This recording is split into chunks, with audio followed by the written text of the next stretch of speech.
ಎಲ್ರಿಗೂ ನಮಸ್ಕಾರ ಸ್ನೇಹಿತರೆ. Startup career academy Kannada YouTube ಚಾನಲ್ಗೆ ತಮಗೆಲ್ಲರಿಗೂ ಸ್ವಾಗತ. ಅಮೆರಿಕ ಮತ್ತು ಇರಾನ್ ದೇಶಗಳ ನಡುವಿನ ಯುದ್ಧ ಈಗ 38ನೇ ದಿನಕ್ಕೆ ಕಾಲಿಟ್ಟಿದೆ.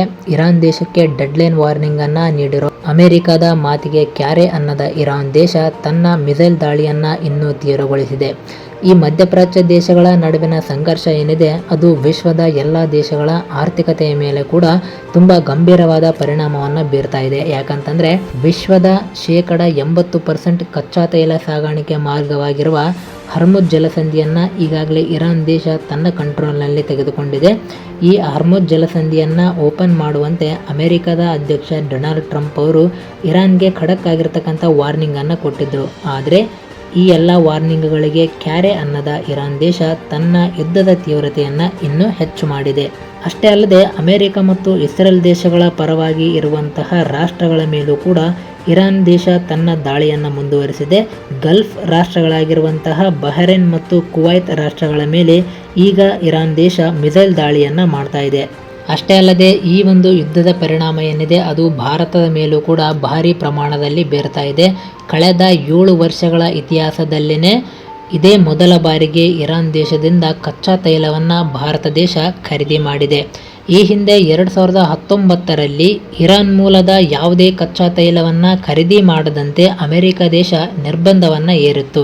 ಆದರೆ ಈಗ ಮಧ್ಯಪ್ರಾಚ್ಯ ದೇಶಗಳ ನಡುವಿನ ಈ ಯುದ್ಧ ತೀವ್ರಗೊಂಡಿರೋದ್ರಿಂದ ಜಾಗತಿಕ ಮಟ್ಟದಲ್ಲಿ ತೈಲದ ಬೆಲೆ ಏರಿಕೆಯನ್ನು ನಿಯಂತ್ರಣ ಮಾಡೋದಕ್ಕೋಸ್ಕರ ಅಮೆರಿಕದ ಅಧ್ಯಕ್ಷ ಡೊನಾಲ್ಡ್ ಟ್ರಂಪ್ ಅವರು ಇರಾನ್ನಿಂದ ತೈಲವನ್ನು ಆಮದು ಮಾಡಿಕೊಳ್ಳಬಹುದು ಎಂದು 30 ದಿನಗಳ ವಿನಾಯಿತಿಯನ್ನು ನೀಡಿದ್ದಾರೆ.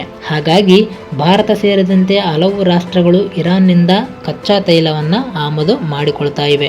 ಇದರ ಮಧ್ಯದಲ್ಲಿ ಅಮೆರಿಕ ದೇಶ ತನ್ನ ರಕ್ಷಣಾ ವ್ಯವಸ್ಥೆಗೆ ದಾಖಲೆಯ ಬಜೆಟ್ ಅನ್ನು ಮೀಸಲಿಡುವುದಾಗಿ ಘೋಷಣೆಯನ್ನ ಮಾಡಿದೆ. ಬರೋಬ್ಬರಿ 140 ಲಕ್ಷ ಕೋಟಿ ರೂಪಾಯಿಗಳನ್ನ ದೇಶದ ರಕ್ಷಣೆಗೆ ಖರ್ಚು ಮಾಡ್ತಾ ಇದೆ ಅಮೆರಿಕ ದೇಶ. ಕಳೆದ ವರ್ಷದ ಬಜೆಟ್ಗೆ ಹೋಲಿಕೆ ಮಾಡಿದ್ರೆ ಈ ವರ್ಷ ಅಮೆರಿಕದ ರಕ್ಷಣಾ ವೆಚ್ಚ ಏನಿದೆ ಅದು 44% ಭಾರಿ ಏರಿಕೆಯನ್ನ ಕಂಡಿದೆ.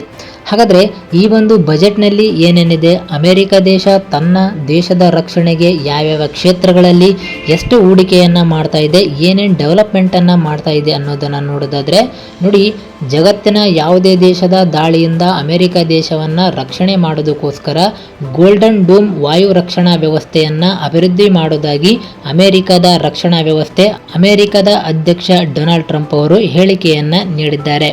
ಇದರ ಜೊತೆಗೆ 85 F-35 ಯುದ್ಧ ವಿಮಾನಗಳನ್ನು ಅಭಿವೃದ್ಧಿ ಮಾಡೋದಾಗಿ ಹೇಳಿದ್ದಾರೆ. ಇದರ ಜೊತೆಗೆ AI ಆಧಾರಿತ ಕ್ಷಿಪಣಿಗಳು, ಯುದ್ಧ ನೌಕೆಗಳ ನಿರ್ಮಾಣ ಸಾಮರ್ಥ್ಯ ಹೆಚ್ಚಳ ಹಾಗೂ ಹೊಸ ತಲೆಮಾರಿನ ಯುದ್ಧ ನೌಕೆಗಳನ್ನು ಅಭಿವೃದ್ಧಿ ಮಾಡುವಂತಹ ವಿಷಯವನ್ನು ಈ ಬಜೆಟ್ನಲ್ಲಿ ಪ್ರಸ್ತಾಪವನ್ನು ಮಾಡಲಾಗಿದೆ. ನೋಡಿ, ಈ F-35 ಯುದ್ಧ ವಿಮಾನಗಳೇನಿದ್ದಾವೆ ಇದು ಅಮೆರಿಕ ದೇಶದ ಮತ್ತು ವಿಶ್ವದ ಅತ್ಯಂತ ಬಲಿಷ್ಠ ಯುದ್ಧ ವಿಮಾನಗಳಲ್ಲಿ ಒಂದಾಗಿದೆ. ಈ ಒಂದು F-35 ಯುದ್ಧ ವಿಮಾನ ಏನಿದೆ ಅದು ಅಮೆರಿಕದ ಡಿಫೆನ್ಸ್ನಲ್ಲಿಯೇ ದ ಮೋಸ್ಟ್ ಪವರ್ಫುಲ್ ಆಗಿರುವಂತಹ ಯುದ್ಧ ವಿಮಾನ ಆಗಿರುತ್ತೆ. ಈ ಯುದ್ಧ ವಿಮಾನಗಳನ್ನೇ ಈಗ ಇರಾನ್ ದೇಶದ ಮೇಲೆ ವಾಯು ದಾಳಿಗೆ ಅಮೆರಿಕ ದೇಶ ಇಳಿಸಿದೆ. ಆದರೆ ಕೆಲವು ದಿನಗಳ ಹಿಂದೆ ಈ ಒಂದು F-35 ಯುದ್ಧ ವಿಮಾನಗಳನ್ನು ಇರಾನ್ ದೇಶ ಒಡೆದುರುಳಿಸಿದೆ ಎನ್ನುವಂತಹ ಮಾತುಗಳು ಕೇಳಿ ಬರ್ತಾ ಇದ್ವು. ಆ ಒಂದು ಯುದ್ಧ ವಿಮಾನಗಳ ಪತನದಲ್ಲಿ ಇರಾನ್ ದೇಶದಲ್ಲಿ ಸೆಲ್ಫ್ ಎಜೆಕ್ಟ್ ಆಗಿರುವಂತಹ 2 ಪೈಲಟ್ಗಳನ್ನು ಅಮೆರಿಕ ದೇಶ ಯಶಸ್ವಿಯಾಗಿ ರಕ್ಷಣೆಯನ್ನ ಮಾಡಿದೆ. ಇದು ಅಮೆರಿಕ ದೇಶದ ವಿಶ್ವದ ಅತ್ಯಂತ ಸುರಕ್ಷವಾಗಿರ್ತಕ್ಕಂಥ ಕಾರ್ಯಾಚರಣೆಯ ಮೂಲಕ ಅವರು ತಮ್ಮ ಪೈಲಟ್ಗಳನ್ನ ಸುರಕ್ಷಿತವಾಗಿ ರಕ್ಷಣೆಯನ್ನ ಮಾಡಿಕೊಂಡಿದ್ದಾರೆ. ಹಾಗೆ ಇದರ ಜೊತೆಗೆ AI ಆಧಾರಿತ ಕ್ಷಿಪಣಿಗಳು ಹಾಗೂ ಯುದ್ಧ ನೌಕೆಗಳ ನಿರ್ಮಾಣ ಸಾಮರ್ಥ್ಯವನ್ನ ಹೆಚ್ಚಳ ಮಾಡೋದು, ಹಾಗೆ ಹೊಸ ತಲೆಮಾರಿನ ಯುದ್ಧ ನೌಕೆಗಳು, ಈ ಒಂದು ಯುದ್ಧ ನೌಕೆಗಳು ಅಮೆರಿಕದ ನೌಕಾಪಡೆಯಲ್ಲಿ ಬಲಿಷ್ಠತೆಯನ್ನು ಅಭಿವೃದ್ಧಿಪಡಿಸುವುದಕ್ಕೋಸ್ಕರ ಈ ಯುದ್ಧ ನೌಕೆಗಳ ನಿರ್ಮಾಣವನ್ನು ಹೆಚ್ಚಳವನ್ನು ಮಾಡಲಾಗ್ತಾ ಇದೆ.